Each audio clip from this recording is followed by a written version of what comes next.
We're live. Froggy. Yes, we're live now. Oh man. Bring What color is yours, Lindsay?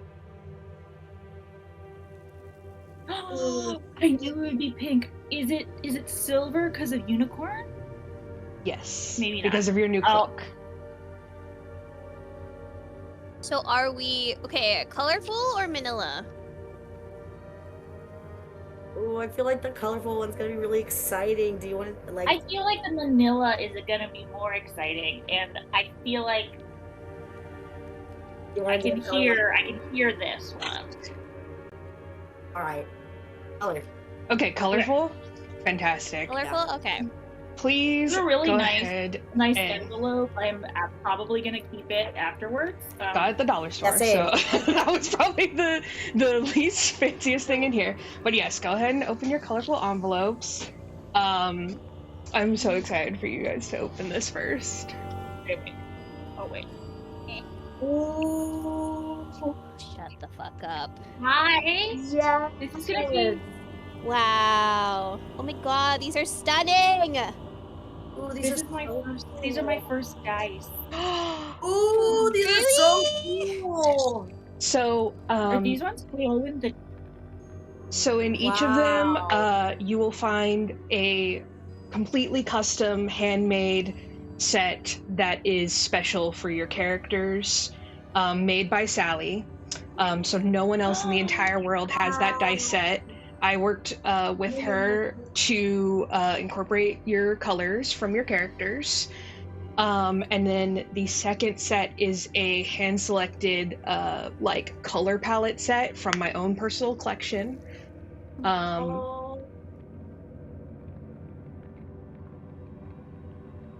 That's incredible, Dee. These are so beautiful. I really wait, I like Meow Wolves like quite a lot. They are really really dope. Wow, y'all, look at this. That is beautiful. It's like has like splotches. It has glitter. It's purple, and it melds into green. Like this D20 is like a rave in a D20. Some of the colors, Meow Wolf, your lettering harkens to one of the earlier episodes where there was a color changing dice set that one of the carnival owners had, and you mentioned that they were copper, so I chose copper for your lettering. Thank you, Copper. Yeah. Aww. Actually, Copper. I literally cannot open this, but I'll open it later. But You gotta like, you guys, if you pop it on the Pop it. table and then like kind of like pop the top, that one is kind of tight. Zindi, not gonna lie, I saw yours and I for sure thought about snitching them. Each of them will have two D20s and 2 different D4s in different shapes. Wow.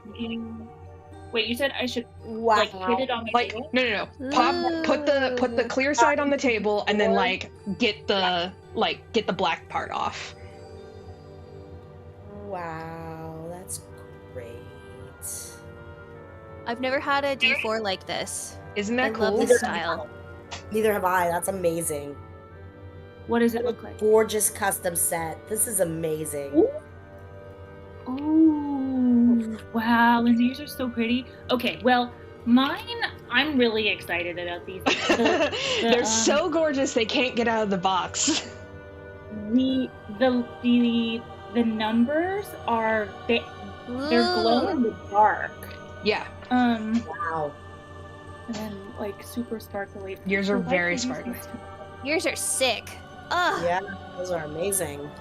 Well, they might be exclusively for Don't worry, you'll be able to get them open. Ooh. That's beautiful, Lindsay. I love these, Dee. I Thank you so much. Well, are the numbers They're like different colors? Yes. Yes. Harper has different colors on her numbers. That's fun. That is so fun. And I love the ones you picked out specifically for me too, Dee. They're so cool, these greens and all these like double colored ones. Yeah. Oh, They're all like gorgeous. froggy skin. Maybe Yeah, get some they scissors, are. Jazzy. I threw it on the ground. There you go. How would scissors help me? You could like get it into the Yeah, you're groove supposed and to then be like able to wiggle it. just... Yeah. There's a little space now. Hold on. Okay, there you go. Oh. Oh, whoa. Whoa. This D4 is so cool. You're like, it's even better now that I can touch it. Oh, wow, so your dice are so friend gorgeous. Sally make- Your Oh, friend Sally wow, your dice are hella cool. Your friend Sally makes dice. Hell yeah, those are Yes, Sally, cool. my sweetheart, darling. I bought them molds, and I quite literally asked them to make me dice. And so Have they made dice before? they have not made dice before, but they're like a resin artist, and basically I was like, they'll be able to learn how to make dice, and so yeah, these are very special. They're outstanding. Just for you guys. Lord. Wait, Harper, can you show yours like closer? I want to see like full I color. also just took a video. Oh, nice. Ooh. Are they orange or what color They're are like they? orangey pink. Just like Ooh. Harper's suit. Yeah. Gorgeous. Mine are like spotted like the frogs, like pretty much the Hand painted. tropical- Oh my god. Oh, I love those. And they go from green to like the pink, and then like they're like sparkly with the copper. The copper's really cool. Like all of them basically look like a tiny like froggy. yeah, basically all of them look like a tiny frog skin, Oh, cute. like tropical frogs. It's amazing. These are so cool. And please shout out to Sally. She did an amazing This job. is why And I wanted like- you guys to open it on that- camera, because they They're were like, outstanding. I really want to hear their reaction. You guys may open the manila folder now. Okay. I don't know. This could get better. It feels like birthday, Christmas. Oh. You guys are gonna wow. flip. Oh wow! Oh my god! What? Is this a frog dice bag? Yes, it is. Yeah, hold on. Oh my god. Oh, No, I knew you were gonna do an owl bear Yes. something. How could you not? oh, y'all, look at this! And it has What a is crown! Cute. No, That is Oh so my adorable! guys. Oh, Dee, thank you so much! Isn't he so cute? So cute. That's how Oh, cute. Lynn's, I had to custom order yours because she didn't have a rabbit, but now it's a tawny rabbit. You're like the little frog prince one was freaking everything. When I saw it, I was like, sold. Does he have a crown? He does Yes, have he a does. crown. Yeah. And it has a little crown. butterfly on it, like for the Witchlight Monarch. He Aww. does, it's like right here.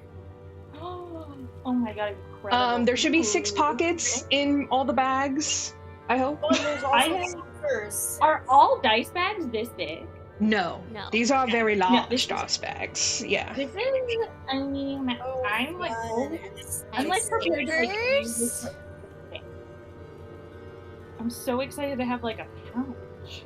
Wow. That was Wow. gorgeous. Thank you so much, Thank Dee. you, Dee. guys That are was- God, very Steve, thank you so welcome. much. I cried a I little. love y'all.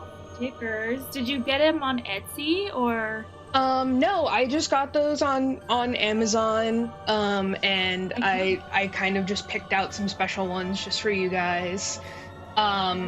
Just making sure all the dice bags have 6 pockets in them, right? I hope so. Hold on, yeah, hold on. That's One. If it has pockets in it, it'll have 6 pockets, yeah. Two, To fit all of your dice. 4, 5, 6. Yeah. Yay. What a lovely, lovely gift. Oh, my Prince Frog. I love it. I love him so much. Yeah, when I saw those on Etsy, I literally was like, this is what they need to go with the dice. I already had the dice made by Sally. I just wanted to give you guys something because this was my first big campaign, and we're kind of coming up on the close here, and I wanted to just give you guys something back. Thank you guys so much for just being an awesome table and appreciating the effort that I've been putting in and just being all-star players. So thank you guys so much. You guys deserve this and everything else. Oh, Dee, that was so thoughtful. Thank you. I love it. Wow, this is great. I kind of don't really want to play D&D anymore because I keep reading about IDK. I read stuff on Reddit and I'm like, why? I don't know why anybody would play D&D with strangers, of people just rolling up. I get it. You don't have any friends or you want to try it out, but people behaving in truly the strangest ways. I'm this should just be a really fun, lovely experience, and men are making it terrible.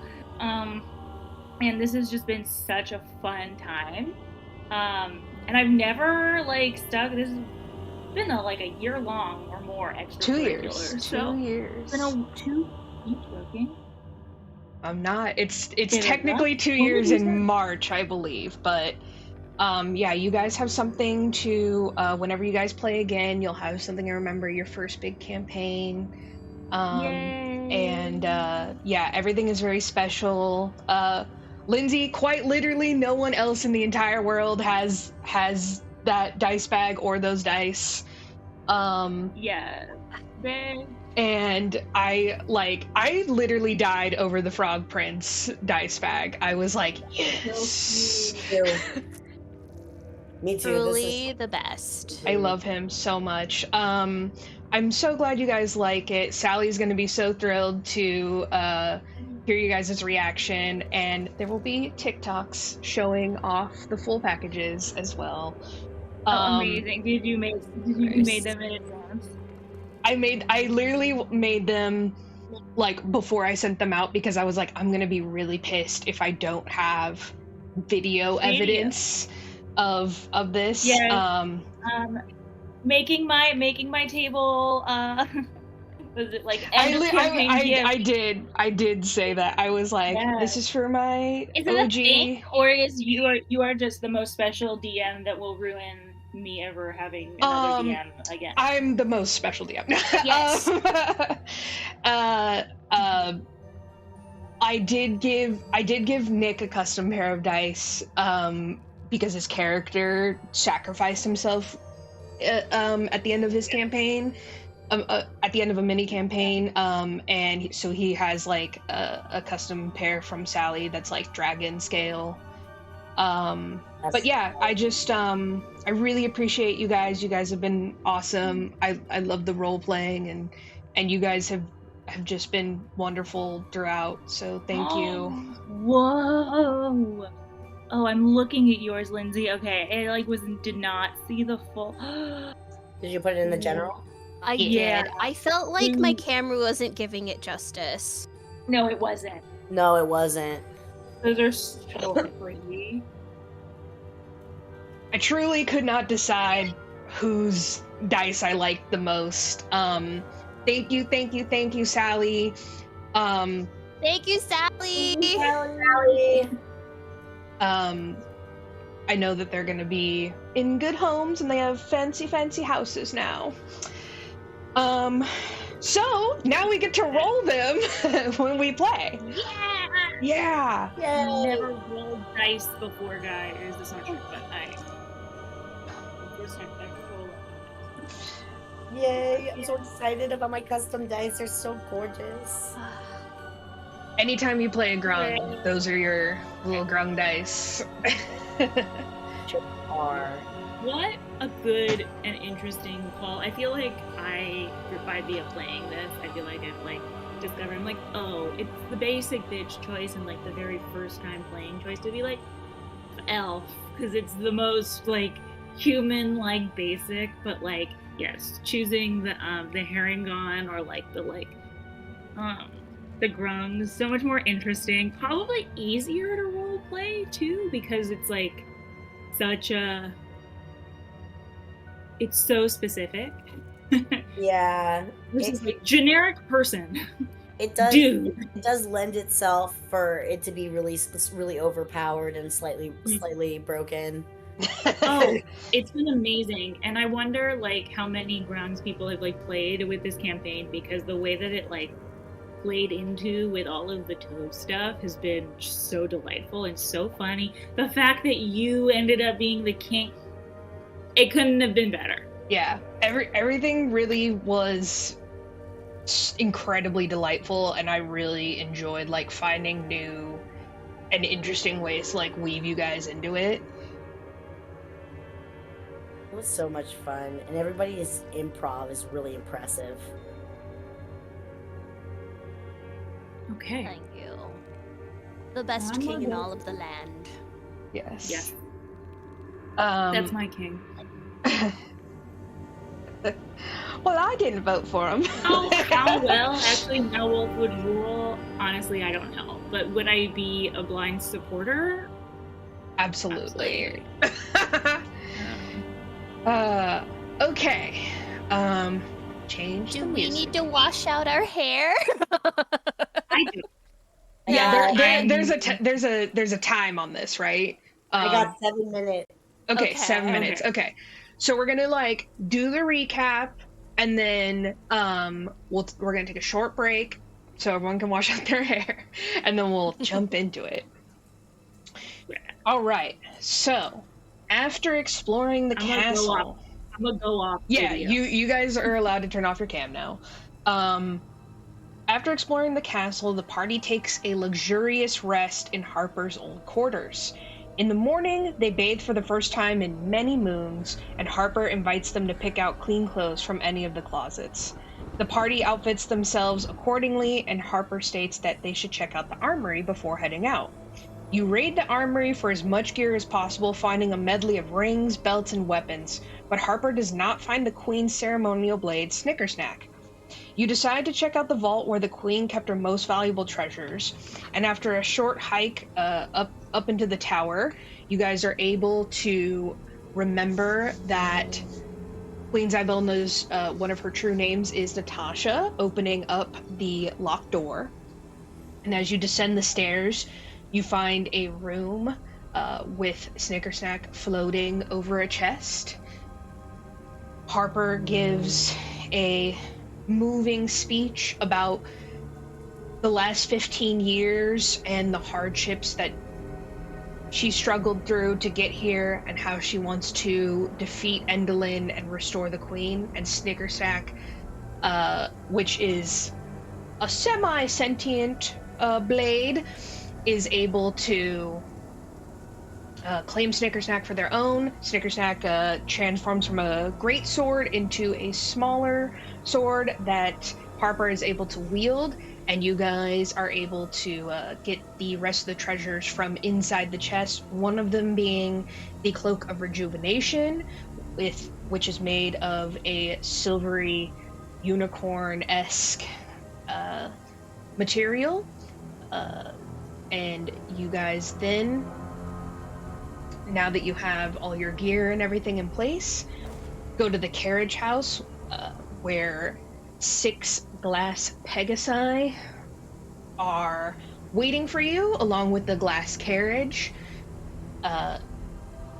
You guys load up into the carriage, leaving Amador in the rose garden, since he was already mildly injured. And you guys made your way up into the stormy sky, heading to the amphitheater where Endolin presumably makes her lair. A lot happened. Kind of a lot happened, yeah. So basically, this it will take you some time to ride through the air in your glass carriage. It is storming, so the glass Pegasi are kind of like weaving in and out of like lightning. So you guys will have a chance to attune to any items that need to be attuned to. And you guys can also kind of go over any extra items you may have, and you can switch those around as well.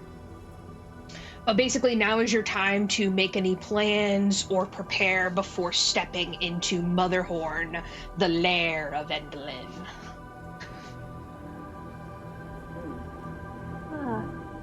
Well, she knows we're coming. She so, does. like... Fair. This is out of character. She knows we're coming. So it would feel a little silly to, like, sneak, but... She gave us invites. This is true.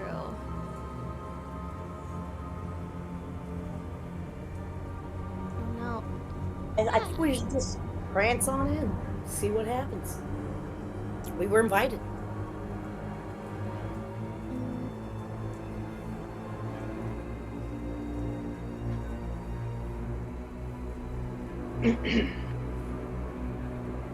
Oh, you added all those. That's right. Okay. You literally just said that too. Cool. Harper, I do believe that you have a couple of extra items, and you guys also do have a couple of spell scrolls. Now, for instance, I believe Zindi has a spell scroll of greater invisibility, but they themselves, as a bard, already have invisibility, so you can always cast that on someone else. Same thing with, like, I believe Harper has fly, so if you don't want to fly, you can make someone else fly. So just, take a minute, kind of look over your stuff, and this is just kind of like downtime before we head in, and we are going to pause as soon as our processing is done.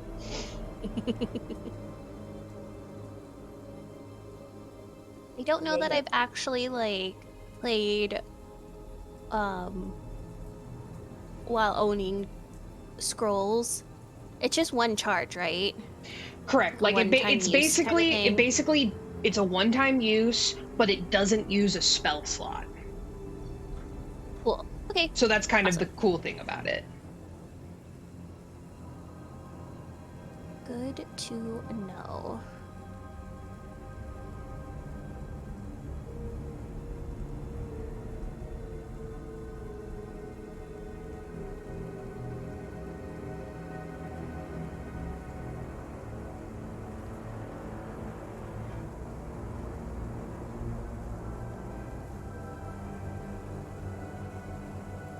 And then Zindi, I believe, also has 2 cloaks.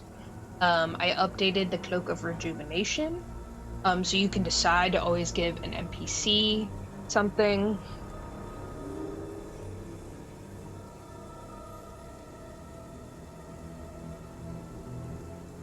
Yeah. Maybe. Oh, there it is. There it is, late timer. Yes, I will be back. All right, we're gonna give a pause to let everyone wash out their hair color.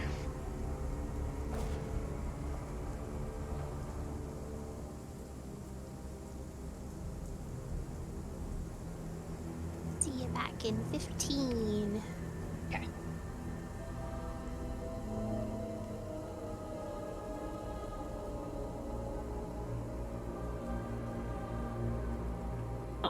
I'm on mute. I'm so sorry. I've been talking to myself this whole time. You were like, dang, they really aren't listening to me. I was like, hello? Did everybody leave? I have displaced the Cloak of Displacement and the Cloak of Rejuvenation.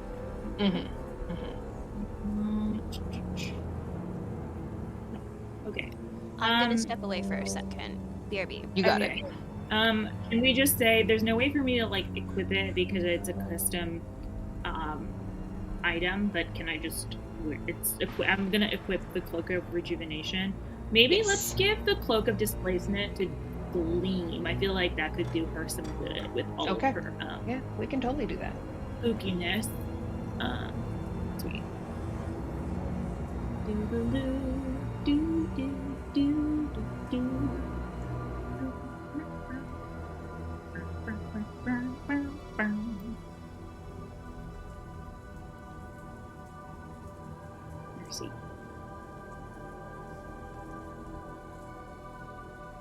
How's Jay? He's good. I believe he's watching the stream right now. Oh, hello. Hi, Jay. Oh, he might not be able to hear us. You might have turned that on.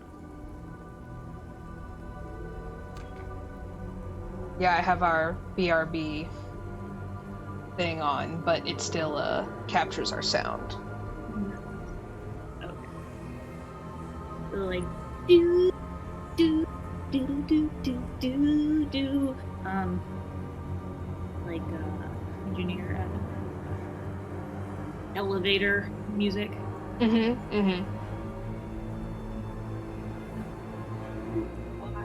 Sorry, I'm looking at jobs.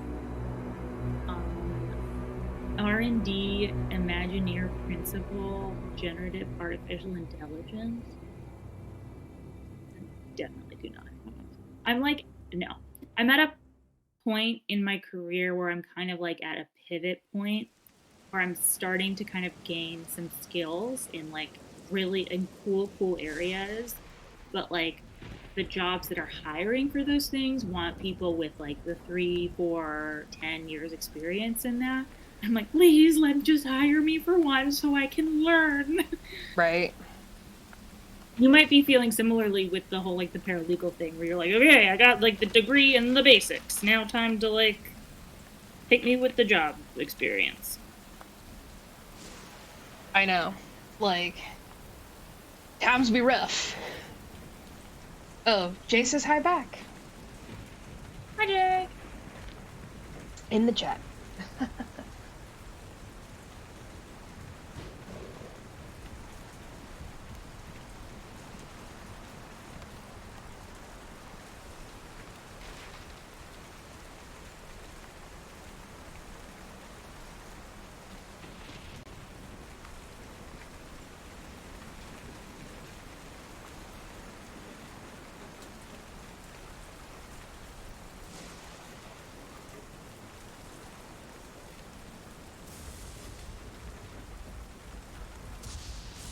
Man, these hoes want a PhD. Okay. Good luck. Good luck.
Sorry about that. I don't know what happened with my computer. It was being weird. So I had to restart and stuff. All good. Okay. Pull up my roll 20. Or D&D Beyond.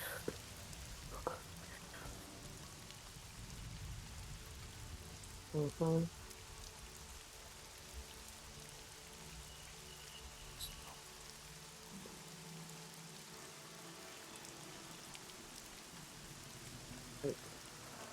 There you go. Hello. Hello, hello. Howdy. Oh, all right. Okay. All right, we ready? Yes. Mm-hmm. All right. See.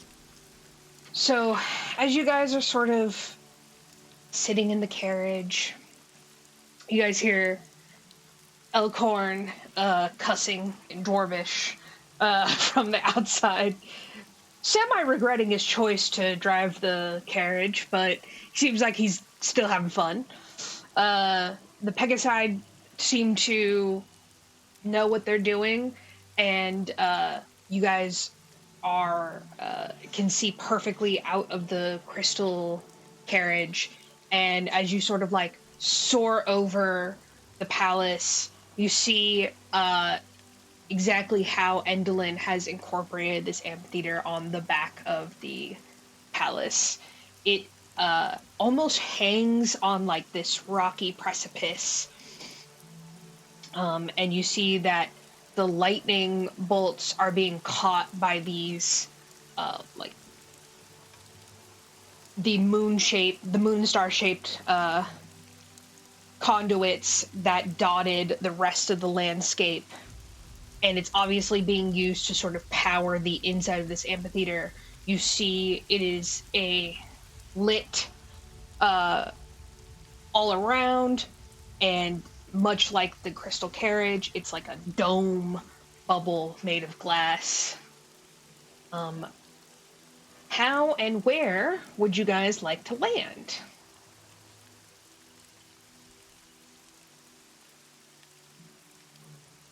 We can't just land right on top of her and squish her. Yay, the end. No? No, That's a pretty good idea, Just actually. kidding. Just kidding. Harper. not a bad idea, Right. but Let's oh my God, Elkhorn. What do you think? Can you do what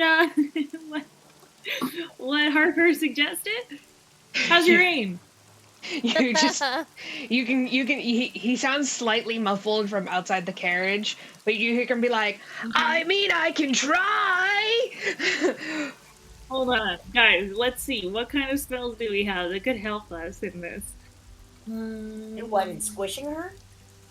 Yeah, or like in like landing well on landing right on top of her.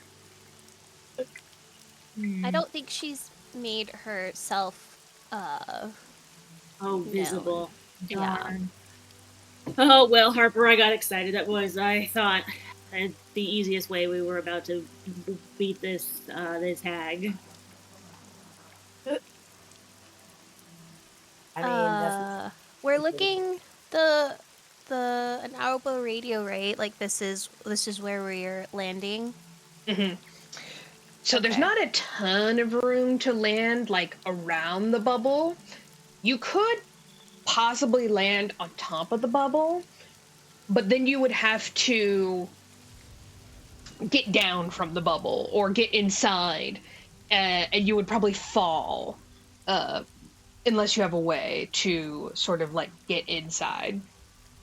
Can we land like in the clearing in between the two like pillar buildings? Because it looks like there's a staircase that leads down toward like the audience area. Yeah, you guys can definitely try. It's a little bit of a squish. But yeah, Elkhorn could maybe try and pilot that. Is there a is the map up by any chance? Yes, I popped it in the general for you. I see it. Thank you. I'll take a quick picture of what I'm Seeing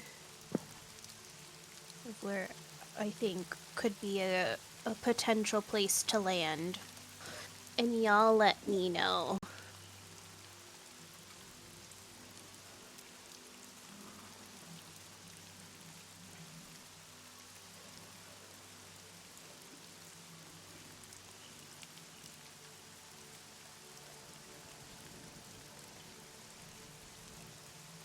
Let's see here. Ooh. Where are we? Oh, I see. We're flying. We're Oh, flying? Is this our view? This is what we see from above. Got it. Yeah. Oops. Is that glass? It is glass, yeah. Okay. Is there a door? Or can we crash into it? No. It's magical glass, I assume.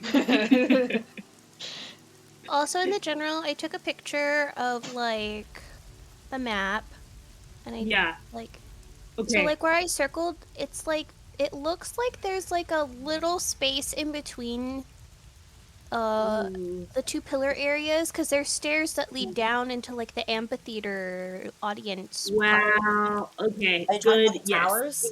Yeah. Yeah, like, on the ledge. We would have to land on one of those towers.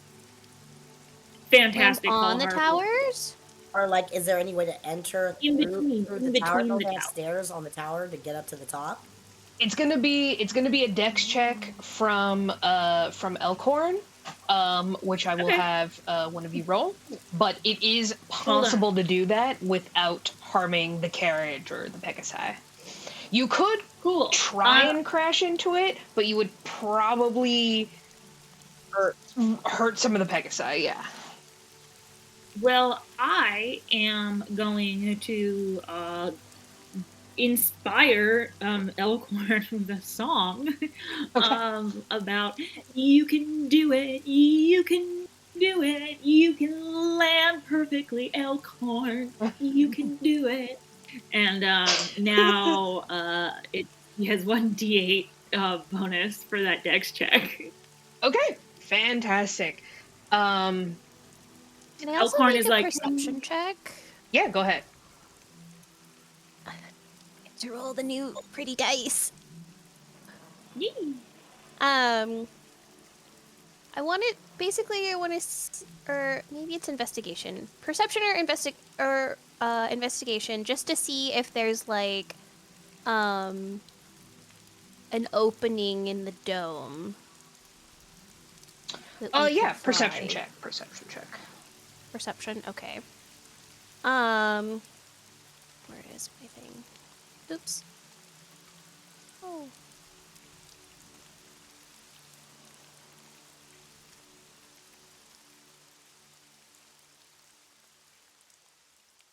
Dirty 20. So you can kind of see that there does seem to be some kind of like landing mechanism. However, it is like almost like a drawbridge. However, it is pulled up right now. So you kind of just looking at this do sort of think this is the best shot for you guys to just like land and then get on in there. She knows you're coming. And doing anything super fancy would only burn out your guys' spells or injure someone. So, Lindsay, go ahead and make me a check for Elkhorn, since you typically pilot him. He gets a +1 to Dex, and he has a D8 inspo, is that right? Yes, ma'am. Okay. Grab my D8. Natural 20. Yes! Wow. So 21, and then with the a 5, so nice. Yay. Okay. You hear Elkhorn just be like, okay. Oh shit! And he's like, and he's sort of like, yeah, the Pegasi, and they whip the carriage around, and you guys are real scared for a second, but the Pegasi effortlessly land you down with nary a bump almost. And Elkhorn pops open the door to the carriage and he's like, holy shit, did you guys fucking see that? That was amazing. Yeah. Whoa, Elkhorn, that was incredible. I feel like my song probably helped. Oh, Absolutely. Like a natural. You orchestrated that so well. All right, we ready to kick this hag's ass? Yeah. Zindi stands up and looks around to see like where we landed and what they can see now that we're on the ground. A roll of perception check, which hold on, this is my first time rolling with the dice. Is this a 20? This is gonna be a d20. Yep. Okay. Hold on. That's the big one. You should have two of those. The biggest one, yeah. Okay. 11 plus 6, 17. Okay. You guys see before you, as you go down the stairs, you see a pretty large amphitheater. And you see that many of the seats are empty. And you also see way down on the stage a figure.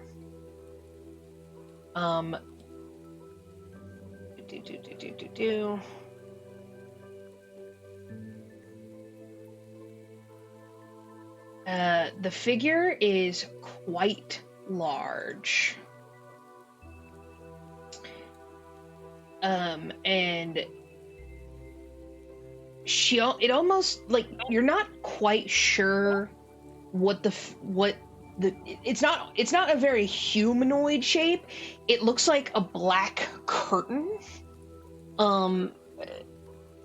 As it like kind of surrounding some of the stage.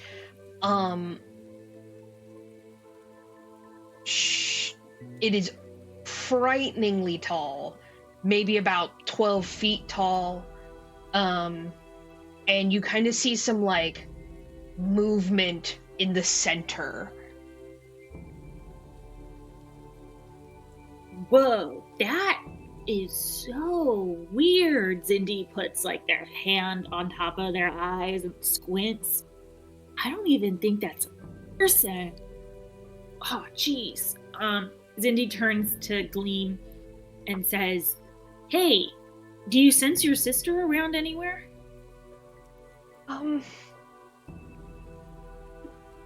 You see Gleam step out into the rain, and she looks and squints through the wetness in her eyes, and she goes, there she is! Look!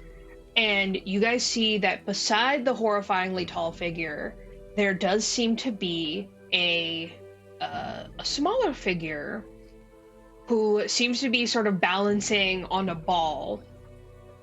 And you see that she has a very interesting, like, golden, sun-like helmet. She is dressed in all white with teal sleeves, and she is gracefully balancing upon this ball. As Mollyver stepped out, you hear her clasp Elkhorn's shoulders, and she goes, look. And her and Elkhorn draw closer, and you hear Elkhorn swear under his breath in Dwarvish, and he goes, holy shit, it's Mercion. You guys see that the figure on the right is a smaller, red-headed figure with a white drape cloth over it, almost like a knight. And she seems to be entranced by the acrobatics before her.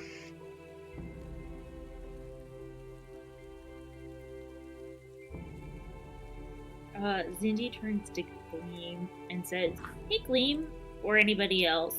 I kind of remember you mentioning something, or didn't we see something that was about like the moon and the sun and an eclipse being that could help us, right? Right? Am I?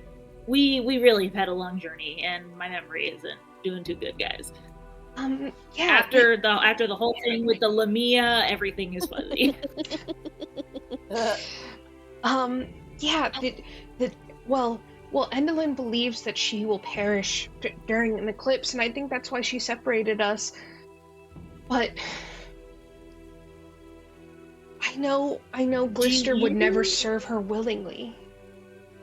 Do you guys have like any numbers or like dances or like songs or like acrobatic routines or like anything that where you guys are like pretending to do an eclipse, since kind of like you're the moon, she's the sun, anything like that?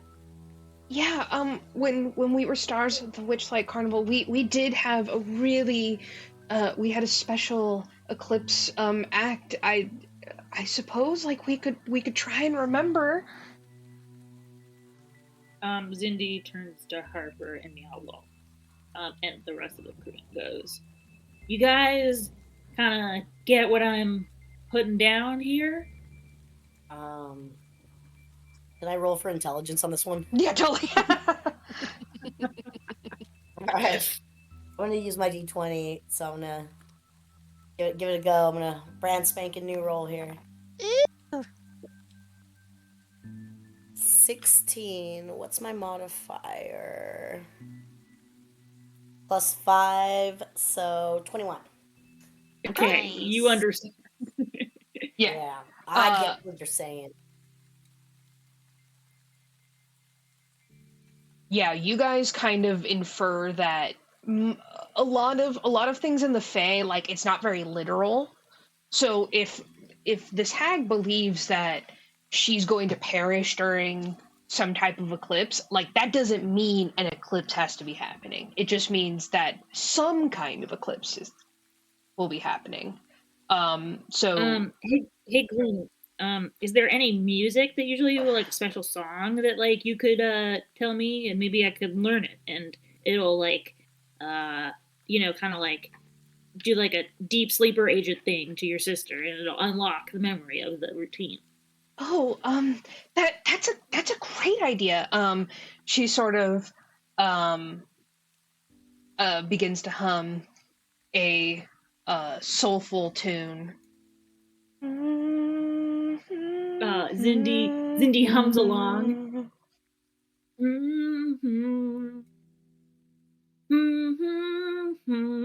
Kind of like that, yeah. Yeah. Okay. Zindi gets out their flute and kind of starts going do do do do, kind of quietly, and they're preparing the song. Perfect. Well, whenever we need it, you tell me, and I'll start the song. Okay. So then, am I to understand that the plan then is to get the sisters together? We try to keep them safe. Maybe we're sort of a distraction. We're sort of, obviously here to kill her, to put an end to her, but to make sure that the sisters are together.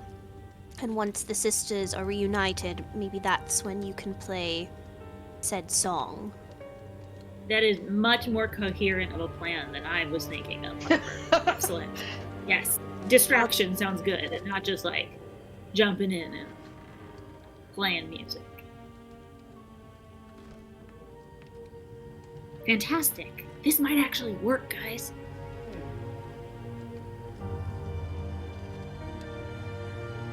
I'm excited.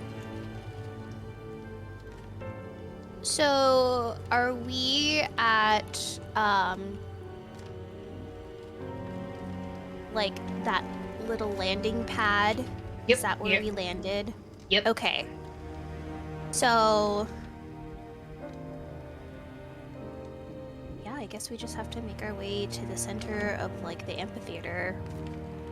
How do you propose we kill her? Well, something might happen when the sisters are finally together. They might form that eclipse. Somehow, some way. Of anything. Sounds good. Not quite sure. Maybe we can stab her. I have no idea what is happening, but I will follow you.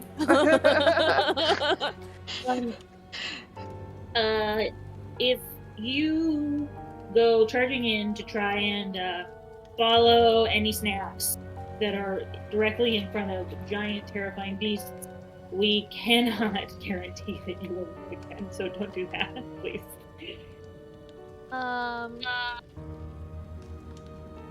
I turn and I look at Gleam and I ask her how fast she can run. So what's her walking speed? Well, 30 feet. Okay. I cast haste on her. Nice. Oops. Cast haste on her once. To get her to be faster. Okay, and that lasts for 3 rounds, right? Concentration up to a minute, yeah. Okay, so it lasts for 10 rounds. Yeah. And I'll put that in the chat just so we have it there. You guys... So hopefully that'll help her go faster to her sister. Does anyone have anything for sneaky sneak? Yes, I can cast pass without a trace on everyone. I also have my minor illusion. You also have invisibility, and you do have a scroll of greater invisibility. Oh, that's right. I feel like maybe I should cast some invisibility on Gleam, perhaps. That could be good too. Does greater invisibility, does it do it all of us, or is it just it is longer? It's just some creatures have true sight. Okay. What do you think, guys? Who would be... I think that for now, Pastoral without a trace is like probably going to be good enough. I think maybe you should. Is it a scroll or a spell slot? I have a scroll. I would say maybe hold on to it because that means you can like cast it at will. You know, like almost at any point. Oh, okay. And that's like a time. I think it's like a time thing too. Nice. Yeah, save it just in case. Okay. So, my lord, will you be casting that on all of us? Oh, absolutely. It's absolutely. And I pull out of my little pocket my tiny little toothpick, like basically toothpick sized wand, and I wave it around, and some lights pop off, and then boom, pass without a trace. Oh. I feel sneaky. All right, you guys begin to descend down the steps quietly, stealthily. The rain beats down on the glass above you.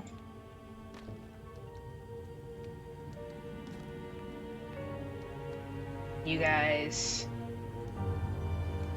make it to the base of the stairs. Go ahead and make me a stealth check.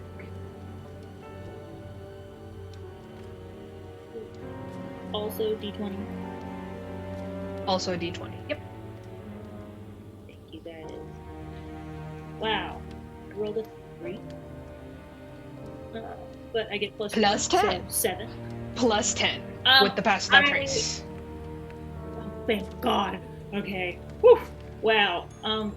So I trip and fall, but the pass without trace makes every single like fall silent. So even though I'm going like ow, ow, oh, oh, like down the steps, you don't hear any of it. I got a 20. Wonderful. Meow Wolf, what'd you get? You are lame mute. 28. 28, okay. Thank God we have a trace. You guys make your way sneakily down the stairs. You wince a little as you see Zindi bounce down the stairs, and as some of your companions, Elkhorn, jingle jangles all the way down the stairs. But you guys are able to get just inside this area here, to the start of the seats of the amphitheater. Go ahead and make me a perception check, you guys. Dope. It looks so cool. Let me see it. Oh, wow. Very cool. What was that perception? Perception. Plus 8, okay. Oh, 21. Yeah, no. 1. You sneeze. But not 1. Oh no! I rolled a That's 9. perception. Jeez, 21, okay. 21, guys. Okay. It's perception. So. I'm just picking my nose. I think I'm admiring how pretty the new architecture is in the castle. I'm like, I hate it here, but goddamn, it looks great. Zindi, as you enter in and you see everyone get kind of caught up in the architecture, you are on high alert knowing that shenanigans are afoot. And you see a familiar helmet pop up between the stands.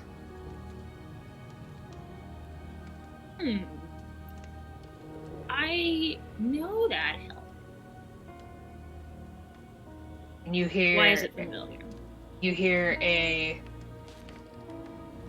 malevolent laugh.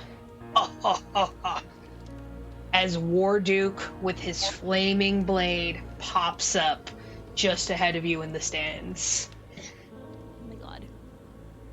Warduke. Who's Warduke again? He appeared the first time you guys met Harper. Oh, yeah. oh shit. Oh no. I'm This is I'm bad. picking my nose looking at the architecture.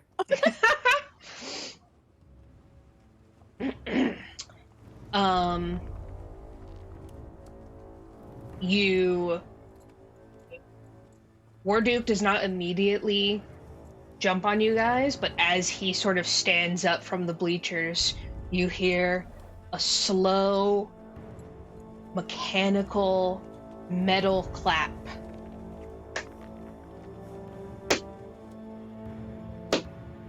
Coming from the stage, and you see,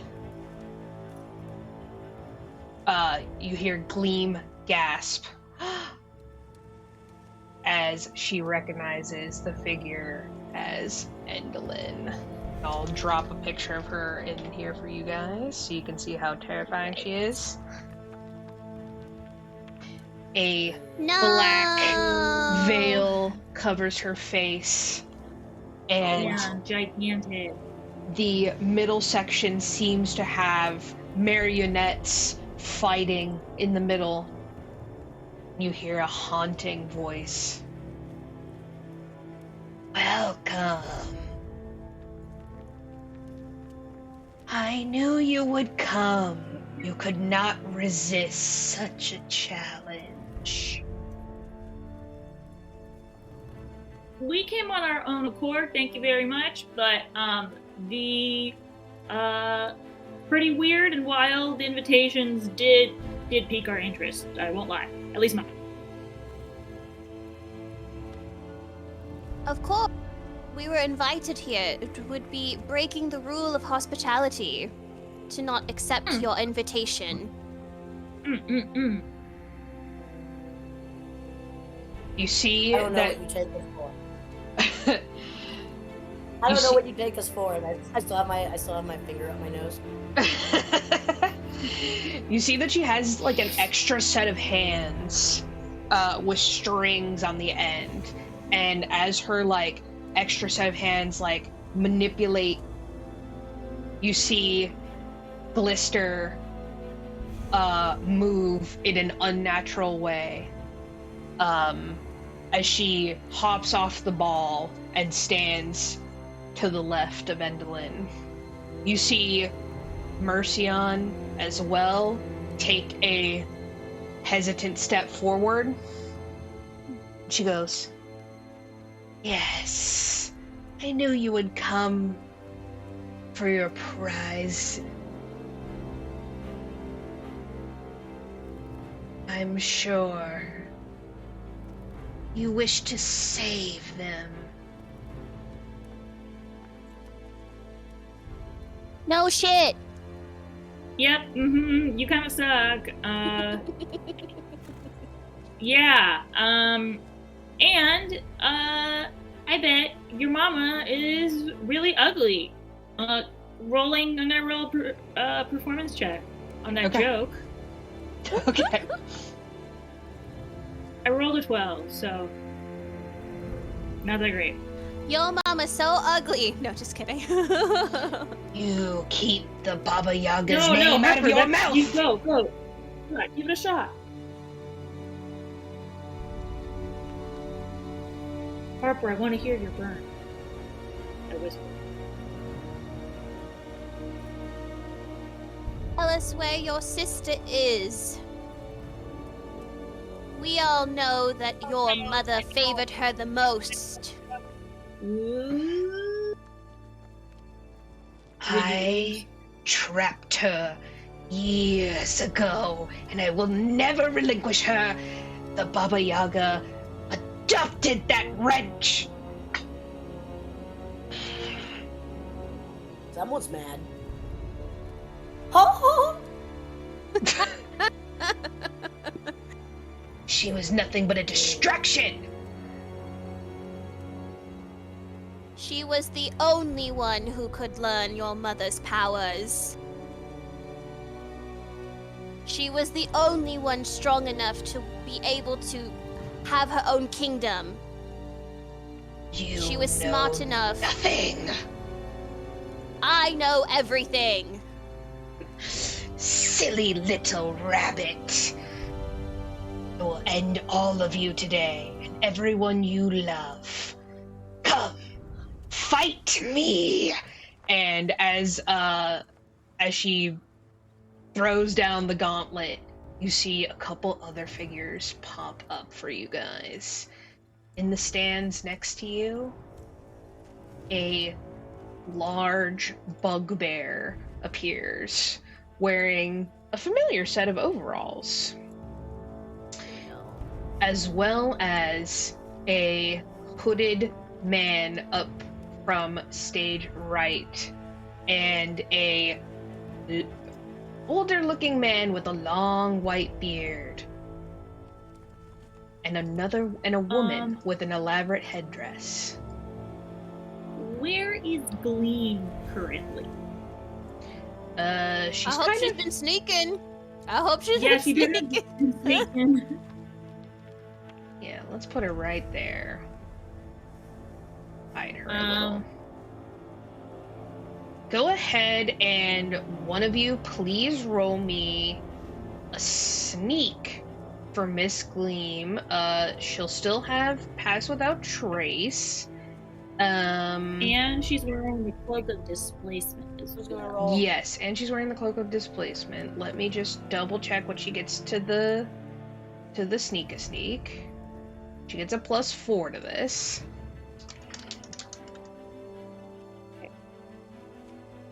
Can Zindi? I think Zindi is going to cast greater invisibility on Gleam now that stuff is kind of starting to like kind of get crazy, and that we have some attention on us.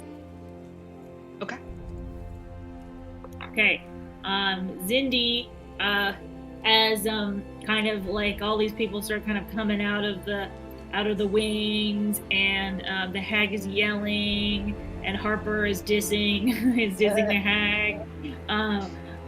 Zindi finds Gleam kind of sneaking, tiptoeing through, and pulls a scroll out of their cloak, and kind of like sneakily looks at it, and then reads aloud the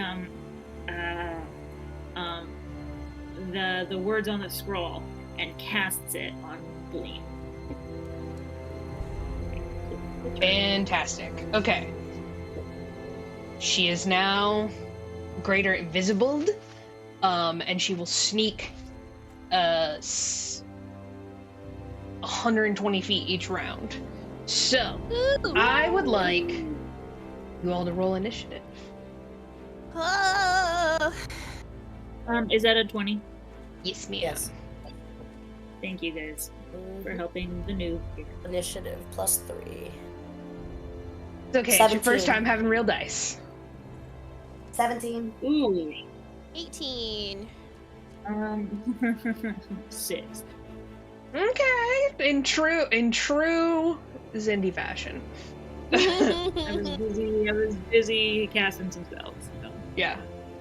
Okay, let me pull this up really quick. Do. I see like Zindi like waving their arms around, like casting stuff, but just not getting ready for battle. Yeah, I like still like my butt kind of hurts from like bruising it on the stairs.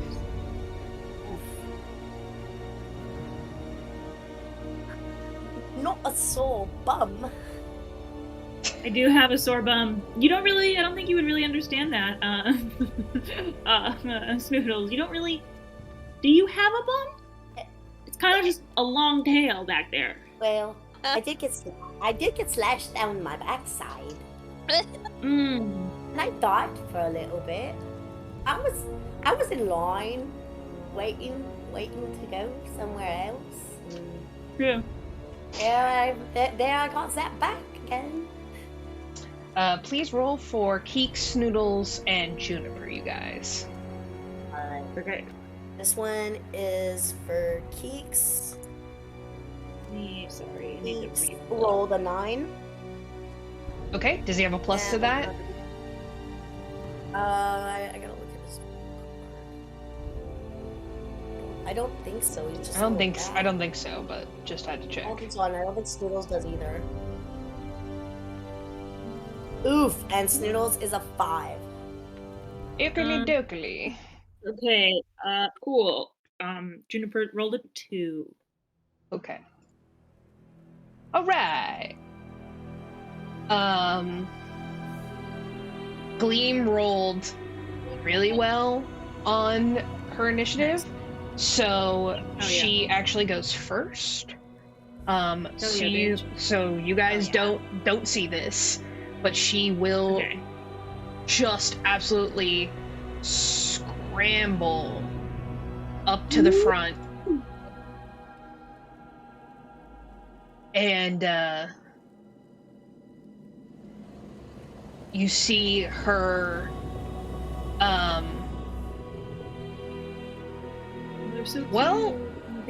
nope, she has greater invisibility.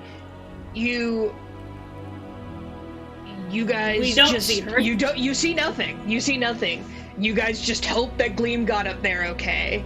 And you do see go ahead and make a perception check. Okay. All of us? Yeah. 18. Okay. 23.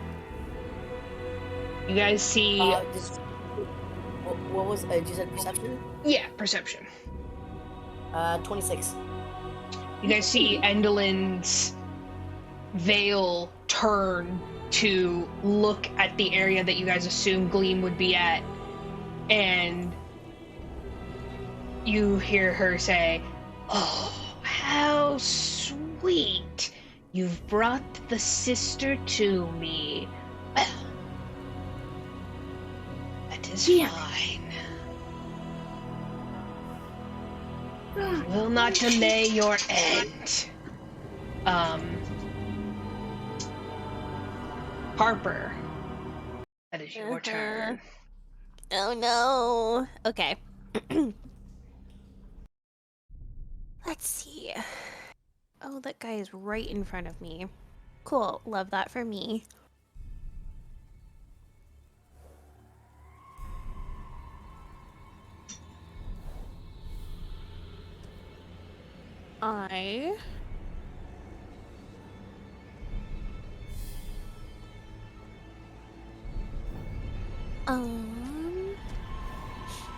The dude's like right in front of me, right? Yeah. Okay. You just hear Warduke, "Ha ha ha ha. You will not escape this time, little bunny." It's true. I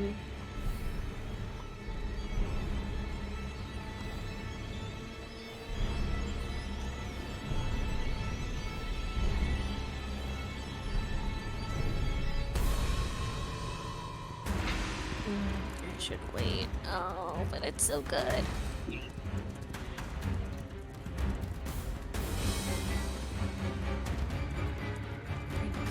Oh, but I already have.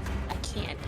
Oh, I can't use that spell because I already have concentration up for haste. JK. To be fair, she already made it to the area that you wanted her to get to. So that's fair. Okay. I'm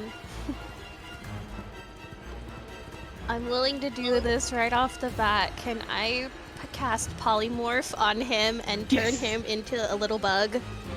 Yes. Yes, you can. Yes. Good. Great thinking, Harper. So he needs to whiz save. Okay. DC 16. Well, he's not that wise.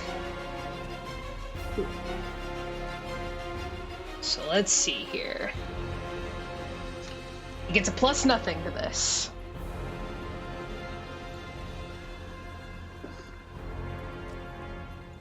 He rolled a 5. Yeah. Okay. Cool. I would like to turn him into a beetle. With a slight pop, where a fearsome warrior once stood, a now fairly large little green beetle flies.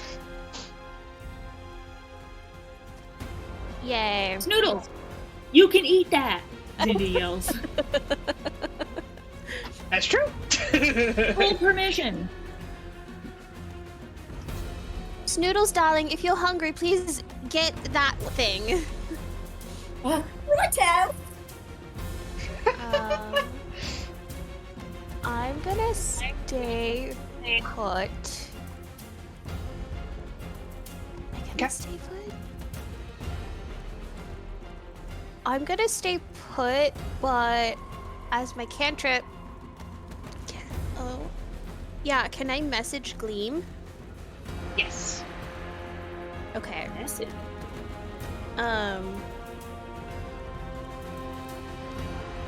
I point my finger in the area that I'm gonna assume where we last saw her, so just basically in front of me. And I go, "Can you hear me?" Okay, let me look at the. Let me look at the wording of this spell here. The target and only the target hears the message and can reply in a whisper that only you can hear. You can cast Okay. the spell through solid objects if you are familiar with the target and know it is beyond the barrier. Okay, so you don't need to see the creature, right? No. Okay, sick. Yeah, what do you want to say? I ask if she can hear me first. I can hear you. And then I say, where did you go? I'm right next to Glister. Okay, beautiful. See if you could stay up there for much longer. We're going to try and make our way over there, but try not to get caught. But if you can, remember to have your sister remember the spell, and if you can, while the two of you are up there, end her. Okay. I'll try. I believe in you. And then, I just kind of, look back at, the group, and I'm like, she's good! Oh, God. And then, that's my turn. Okay. Wunderbar.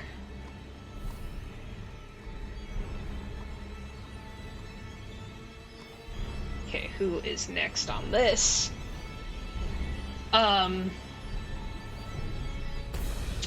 You guys see from the wing another older man appear. White robes with red down the front and a staff. And you hear Mollyver and Elkhorn gasp in shock.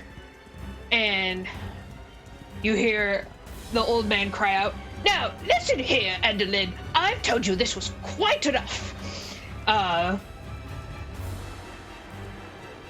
And he is going to use a spell, presumably.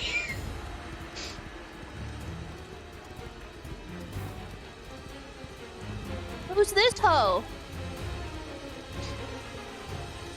You hear Mollyver be like, it's Ringle Run. He was our leader. He's a really powerful wizard. I can't believe he came. Oh, wow. Oh my god. All right, so Do I have any tie to this wizard at all, or have I heard any lore? Can I do yeah, do a history check. Yeah. I'm gonna roll this one on the roll 20. Do it. 16. You, just based on some of the conversations you've had with Mollyver and Elkhorn, kind of briefly them talking about back in their heyday, Ringle Run was an older wizard, but he was the leader of their group. He was very powerful. He sort of headed Valor's Call.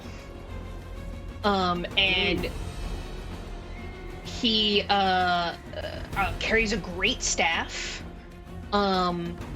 He is a little distractible, but he is pure of heart. Nice. So he is going to cast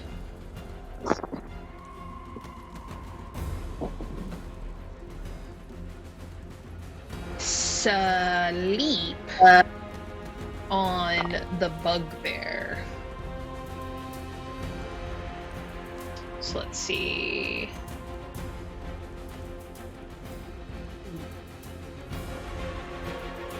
Well, let me make sure that's 20 feet. Yeah, I think it is. Okay.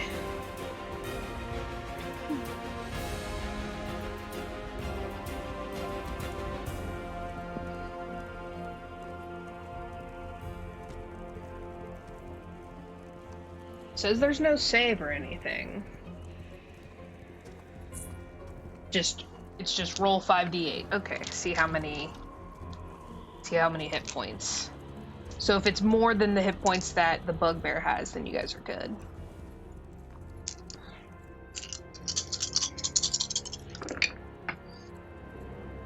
Okay, so 8, 9, 10, 11, 12, 13, 14, 15, 16, 17. I don't think that's gonna do it. Where are you at, bugbear? 17 sounds good. Yeah, he does not fall asleep. And you just hear Wriggle go, curses! Let's see, I think he does have more attack though.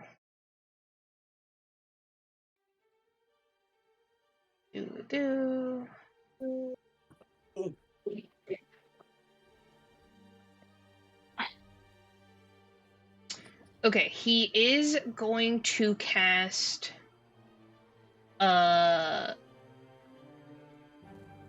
globe of invulnerability around himself. And it basically makes a globe where if you enter it, you are you're invulnerable to everything.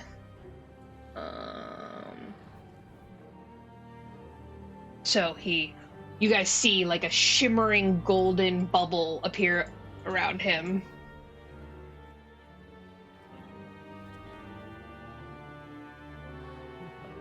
And the next is Meow Wolf. Right. Am I muted? No, you're good. Nope. Alright.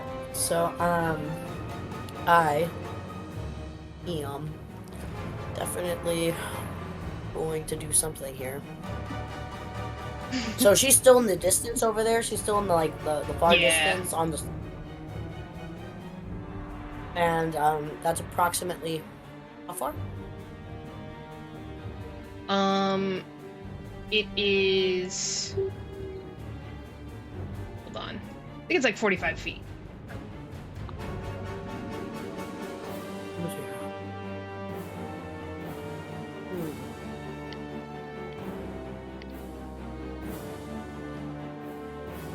Okay, great. I'm gonna go ahead and, okay. I'm gonna,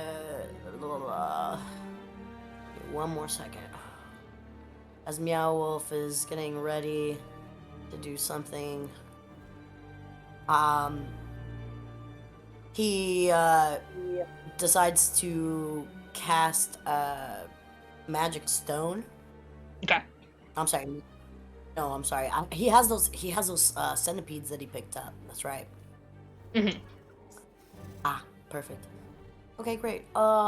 So Meow Wolf digs into his little pocket, pulls out these centipedes that he had previously picked up, while he'd been out on his travels. And then he casts, and as he counts the centipedes. And 1 centipede, 2 centipede. Like he just quickly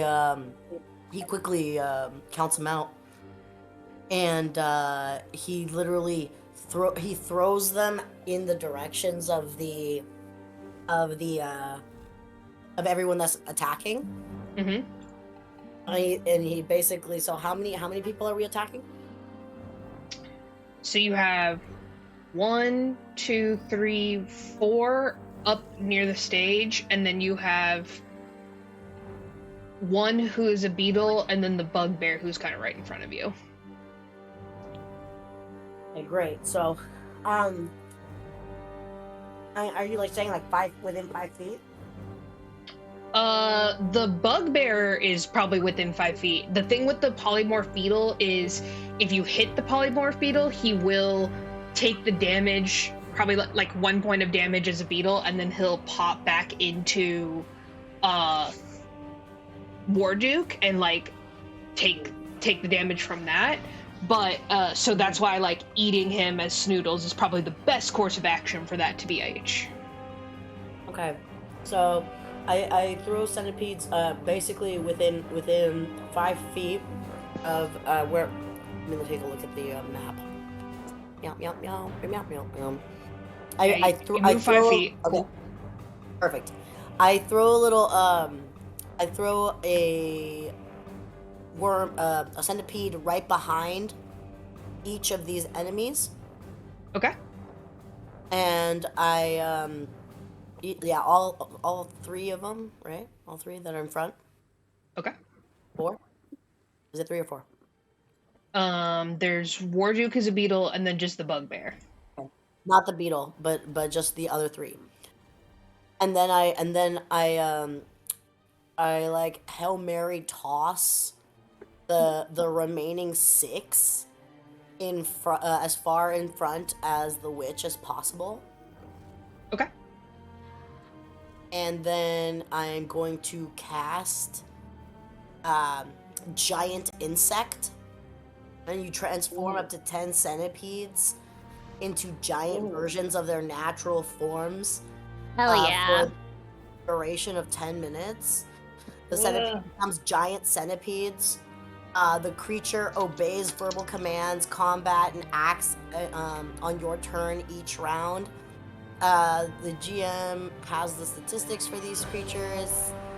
To resolve their actions and movements, the creature maintains giant size for the duration until it drops to 0 hit points.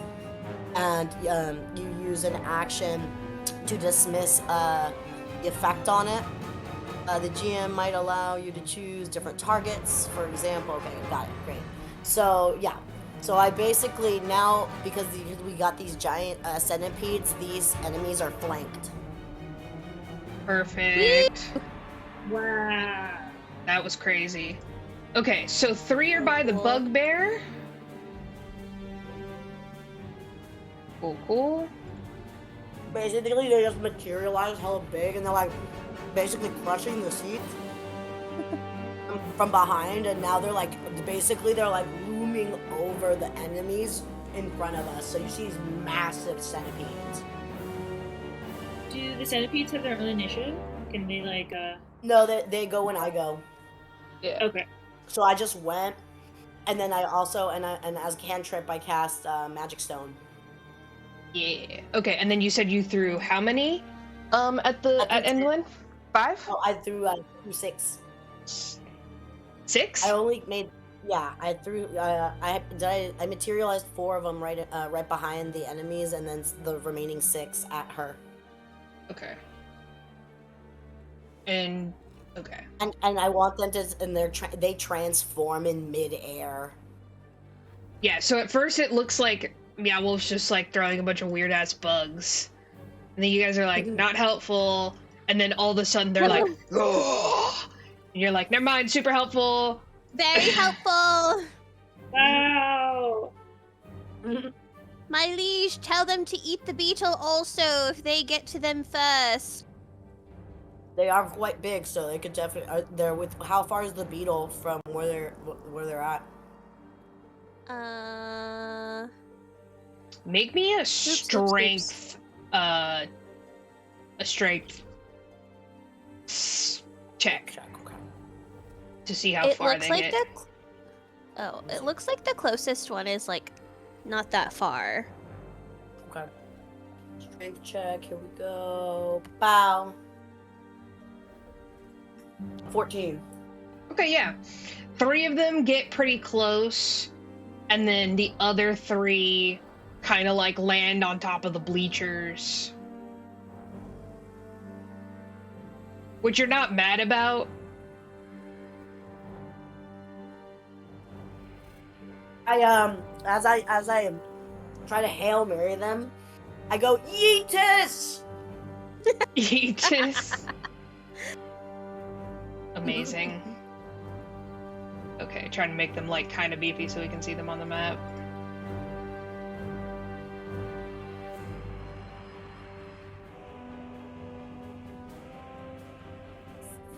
Okay, sick. So since they move on your turn, you can now direct them, Meow Wolf.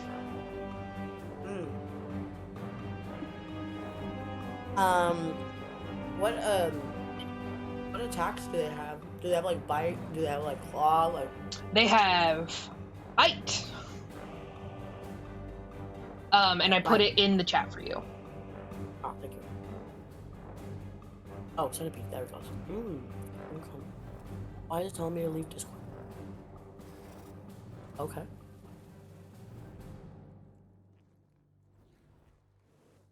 Let's see what we got here. Ooh, okay. We got. Okay, great. So, they have hit. They got bite. Just bite. Got it. Okay, sweet. So they can each bite once. Okay, on my turn right now. Yeah. Fantastic. So I just the four are flanking, so or in front. Yep. So they do get advantage. Yeah, and they're all gonna go for a bite on the big guys. And then okay, on the bugbear.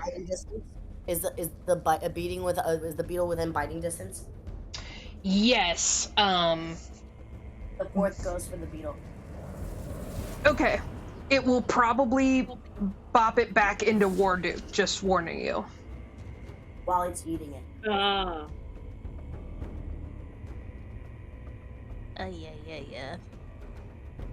If it gets bopped, but not if it gets chopped. Well, in that case.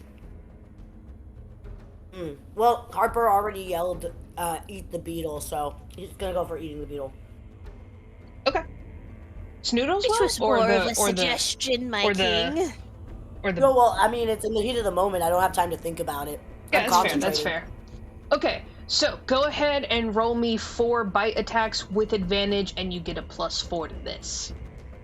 Alright, so I'm gonna +4 to them. Okay, so I'm gonna roll this with the little dice. Alright. So you roll 8 d20s. Yes. So let me pull out the second d20. So we got the advantage going. Hey, that's why we got 2 d20s. This is fucking awesome. Yeah. Sorry. Oh my god, I got like so excited. I was like, yes. Okay. Alright. I got snake eyes. Double ones. Oh my god. Would be really good, kind of. Alright, well, in some that's for the one biting the beetle. Okay, fair. Alright. Next one. Ooh. Okay, beetle number 2. We got, and what's my add? +4? +4. +4. Okay, so we got 7. Doesn't hit. Okay, I'm gonna go ahead and switch over to the regular. Oh Jesus! All right. What kind of dice did you give us, Dee? Just kidding. Hey, you rolled a nat 20 on your first one. Like, calm down. This is fair. All right, 1, 2. Roll for everyone with 4. All right, what we got here? All right. Wait, that's adding both of them together. That's not what we wanted. But okay, it's an 18 and a 17. So 18 + 4, it's a 22. That definitely hits. And the last one.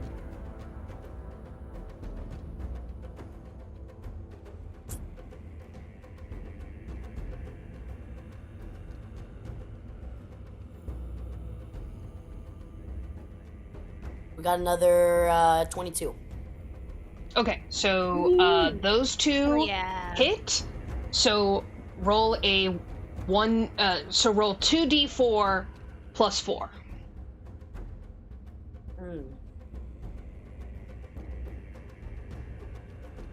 2d4 +4. Got 10 total. Okay, and then he fails both Constitution saving throws, so then you add 3d6 on top of that. So 6 D6 Fuck on yeah. top of that. And you said that was how much damage? 10? Okay. Got 10. Then we got 66 damage. 22. 22! We're gonna eat some Wagyu! You guys see the centipedes just straight like take chunks out of this bugbear, and he starts bleeding out on the floor. He looks very done for. Warduke is a beetle. That is Endelin's turn.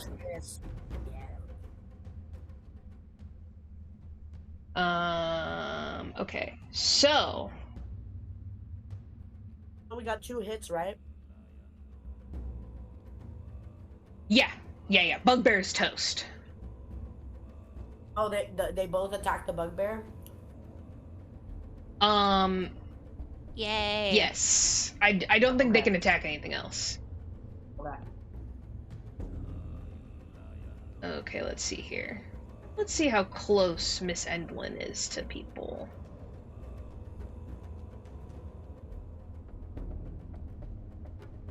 Okay, let's make some ranged attacks here. Well, what's his face is in the cloud of invulnerability, so I think she's gonna go ham on the well, no, she can do this at a range. So let's see. Oh, jeez. Snoodles! Run away, Snoodles. Snoodles! What's coming? We don't know yet. She's just trying to decide who she's gonna hit.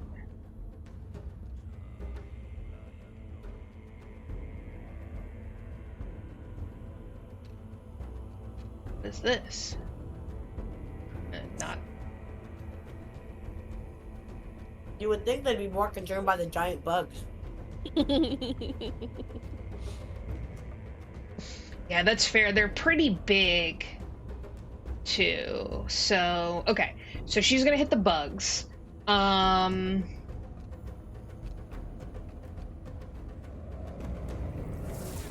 I'm just seeing if she gets multiple attacks. No, I think it's just one.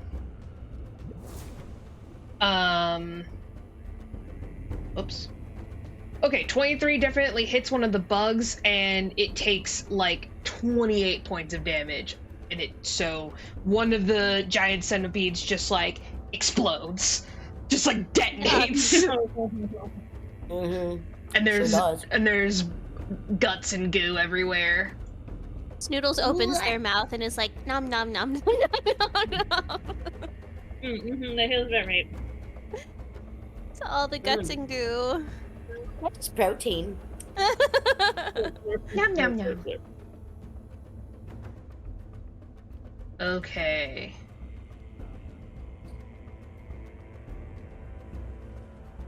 Next.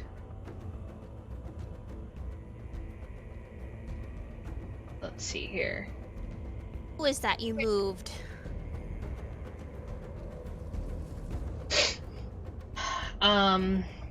Who dis ho?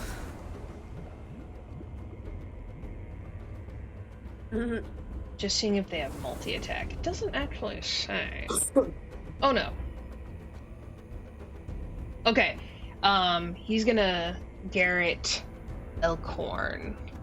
You guys see a flash of someone whipping past you, and before Snoodles can even react, a familiar hooded figure gets a string around Elkhorn's neck and starts choking him. Huh?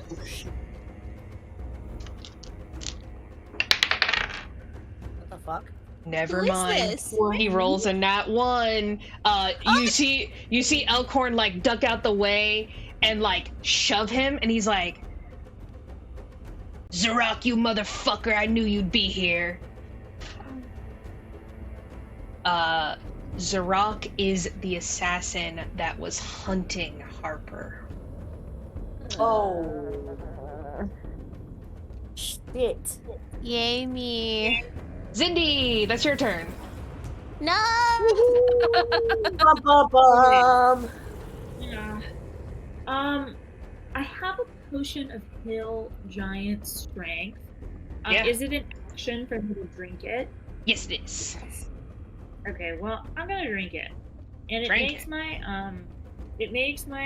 my strength score to 21 for 1 hour. Yes. Nice.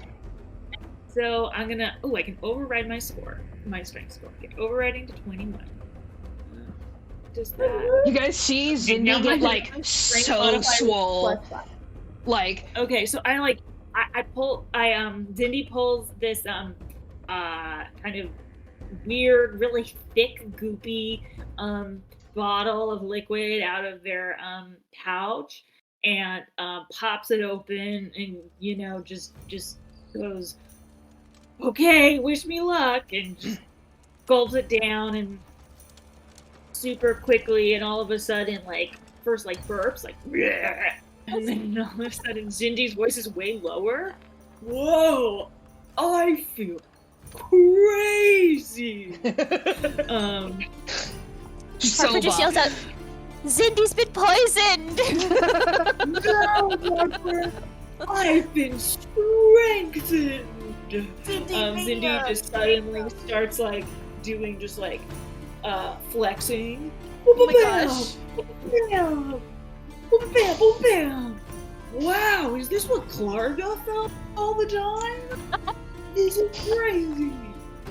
Gosh. You're Do I suddenly not have Johnny any other Bravo. action? Yeah, No, you have a bonus action. I have a bonus. And you can move. Okay. Okay, so let me see where I am. Are the reds the centipedes? Yes. What is this green a hexagon next to our scary man friend? That is the centipede that is next to the beetle that is now Warduke. Okay, for sure. And Warduke has he has like he's a spell. He's polymorphed, right? yeah. So you Oh. Snoodles is actually That on green deck. outline. Yeah, Snoodles is Yeah, on he's a deck so beetle. he can eat Warduke next turn essentially. And then there's this creepy little thing down here. And then there's this giant orky right in front of me. Okay, can I guess, as my bonus action, I am now going to use my I guess I'm just gonna stab this dude right in front of me. I can toss. Okay, but I can toss the magic sword into the air. I don't need to go this fancy for this right now. Crazy. Yeah, I'm just gonna like stab him as much as possible. My strength doesn't do anything to help me in this, right? Probably not. Does it Okay. change your unarmed strike by chance? It might, yeah. It changed. Wait, so it changed my strength modifier attack rolls. I add my strength to my attack roll when attacking melee or with mace, battle axe, or javelin. I don't have any proficiency in any of those things, so So then Unless- it would change your unarmed strike, but it still probably wouldn't be enough. Oh, it does. What? I just refreshed it. What is it? Like you now have a Yeah, what- +8 to the rapier and the longsword of wounding instead of like a +4. And unarmed hell strike yeah. is +8. Oh, Yeah, okay, so okay, so it okay, does great. help you with your things. Sick. Okay. I refresh now.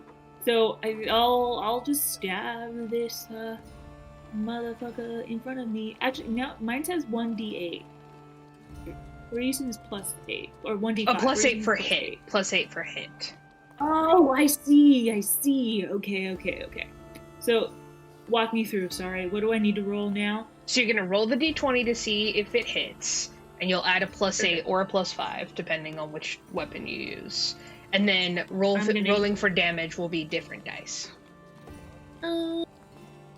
Okay. You know what? I'm gonna use my longsword of wounding instead.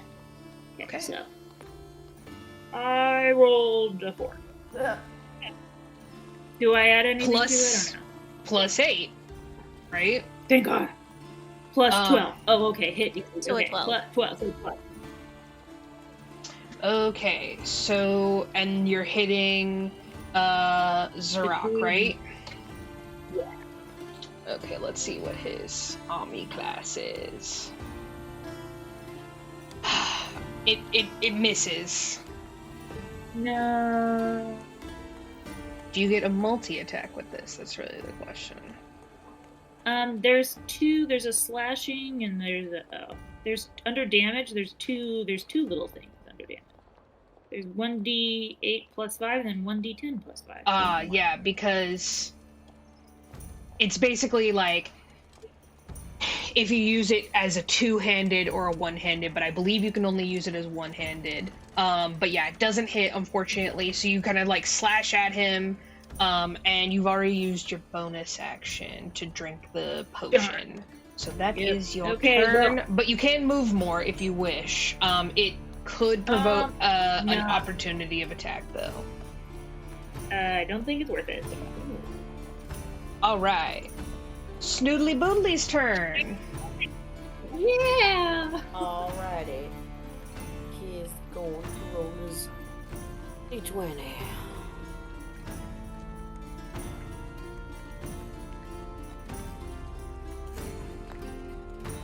The wolves rolled a 16 to bite. Hell yeah. Well, he's a beetle right now. So, pretty sure anything hits.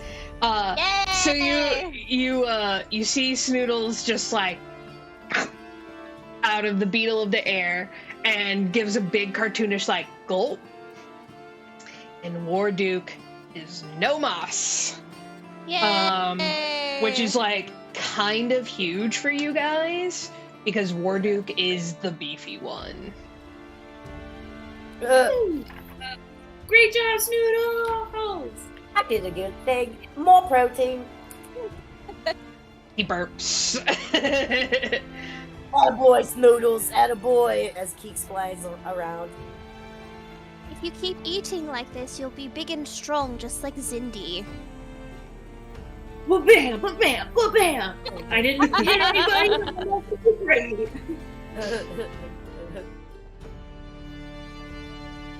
Great. All right. You guys see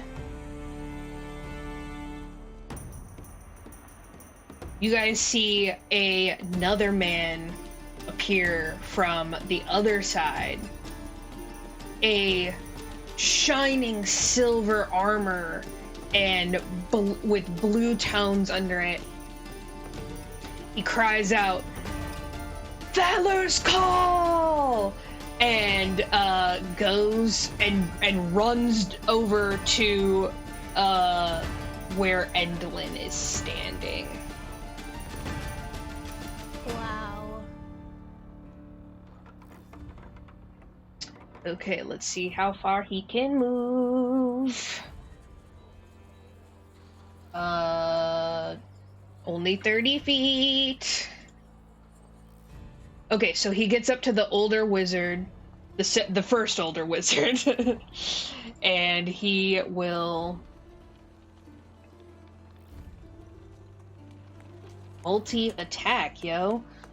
He gets a +6 to this.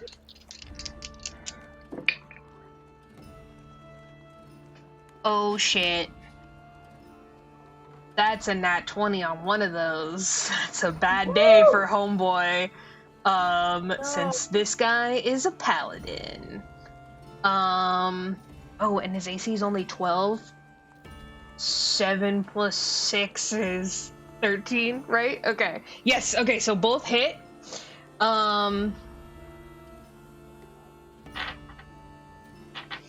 So this bitch is gonna take 3d8 of damage.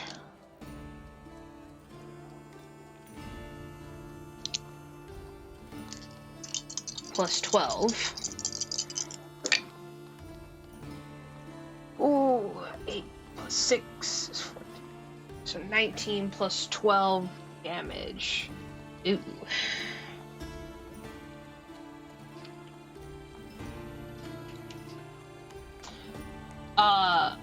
You see him cleave into this older man, and you see a gleam of like holy radiant light beam from the sword that he is using, and the old man is blinded, which is very good for you. All right. Next is Keeks. Keeks will hold action. Okay. And fly near what is it? Where that wizard is? Is that that wizard that's with us? Yes, yellow wizard, yellow and white wizard is with you guys. Yes. Keeks is gonna fly. Okay, cool. Keeks is gonna fly over New there, friend. and then hold action for when the wizard goes. Sweet. Mollyver is gonna try and swing on Zarok. She does get a multi-attack to this.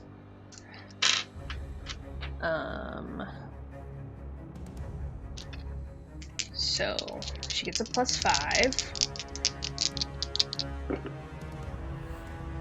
Jeez, Mollyver. Okay, let's see what's Zarok's. Okay, one doesn't hit, but the other one does.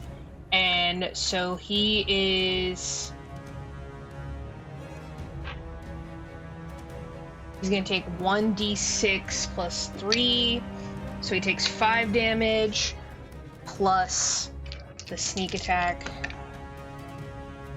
Ooh. Hey, who's attacking? Mollyver. Okay. So... They're still flanked, right? You got the advantage part? Yes, I did. Okay, let's see here. Zarok, so he takes 5, 8, takes 14 damage. Okay. You see Zarok is kind of taken aback that he didn't hit Elkhorn, and sees Mollyver, and before he can get out an insult, she just stabs him as hard as she can, and you see a look of absolute loathing on her face. All right, that is gonna be Zargash, who is one of our cloaked boys up here. Okay.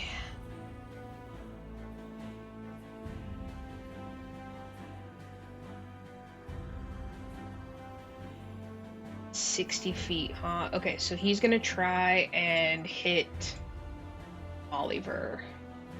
Yep. Okay, you see him wind up with his staff, and he starts speaking in tongues. And you guys see a ray of red just missed Mollyver's face as he casts a deathly ray at her. And he is gonna move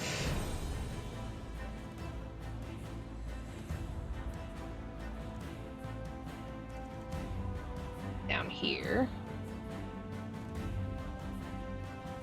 I'm gonna roll to see if Mercion does anything. You see Mercian fall to her knees, and she lets out like an anguished pain as she takes a couple steps forward off the stage, and you hear Endolin howl in anger. And Mercian like calls out, Mollyver! As she overcomes her charm. Okay, and let's see. They're dead. Okay, let's see if Twin does anything.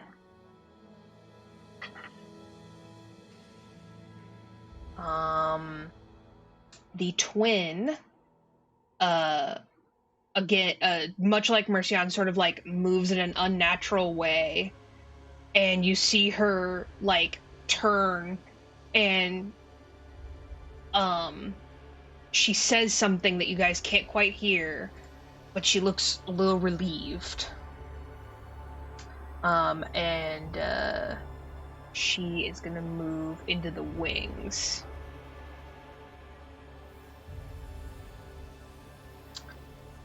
Okay, let's see here. And then we have our other weird lady here. She's gonna attack these bugs.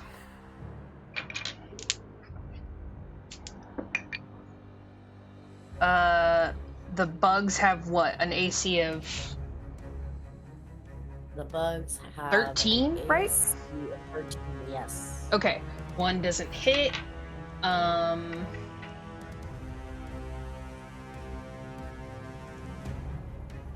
So she gets 1d6 of damage. Okay, that's 6, so one of the bugs goes down. Alright, More that is... protein. Yeah, more protein. That's the that's the name of this episode. More protein. Okay, Elkhorn is gonna try and stibbity stab Zarok. I'm sick of your shit.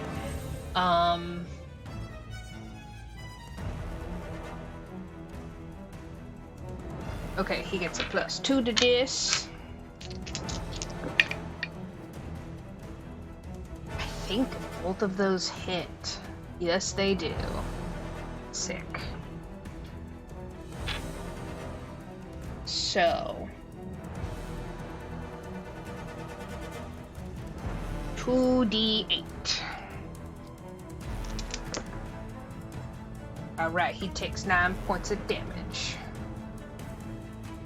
Zarok is looking a little worse for wear here. Alright. Juniper! It's your turn. Yeah, okay. Juniper is gonna move towards Rock. She has 30 feet. So,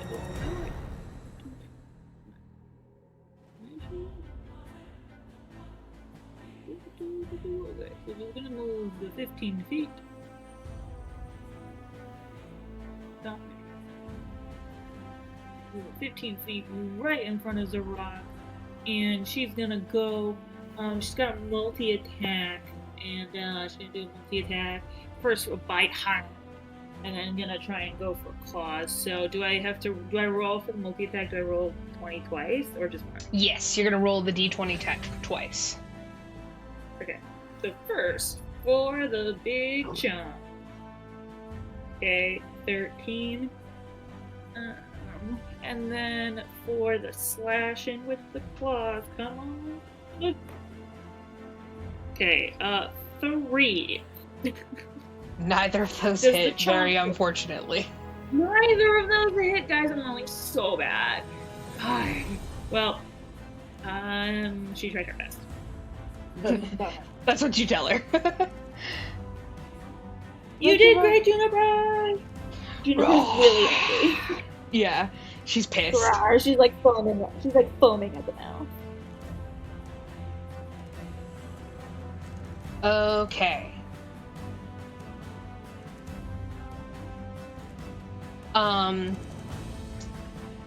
This will be our last round for the evening. So, you guys see the wizard who is not on your side begin to swirl his hands together, and he is going to make a fiery explosion on the bugs. And M, could you make 4 dexterity saving throws for them? They get a plus 2 to this. Okay. 4 dexterity saving throws. Alrighty, let me get my... I'm gonna do my D20, even though you're not gonna give me snake eyes this time. Okay. Are they, alright, we'll see. Got +2? Yeah. Got an 8 for one. Okay, fail. We got an 18 for the other. Pass. I'm sorry, yeah. It was a 19, but it still pass, yes. We got a 5. Fail. Is that all of them? Is that all of them, or are you one more? One more. 15. Okay, so that passes. So you see the bugs, like he lights this sphere up, and you hear the bugs, whee! And they take 10d6 damage, so I don't think you're gonna live. Oh. Oof. So you see all the bugs explode, and you see Mercion take a hefty burn. And Mercion goes down. No! And, you hear Mollyver and Elkhorn scream as they see, Mercion be engulfed in flames, and fall to the ground. Is that's the wizard? Mollyver is actually a cleric, and she is, Mercion is a cleric, and Mollyver and Mercion is her fiance. So, she is down, and that is where we are going to end tonight. We will pick up next week, this epic battle. Oh, we're gonna do it, guys. It's exciting. It is exciting. We're gonna beat the Gonna defeat We're the kicking big butt. bad. These dice are- We're doing really good. Amazing call with the polymorph harper. I actually Yeah, that have was a good idea. polymorph scroll next week. I have a polymorph scroll, so next week I'm gonna be inspired and use Yeah, it too as ASAP. Hopefully I'll be rolling better. Same. Gonna end the Those stream. snake eyes was impressive. Yeah, that was sad.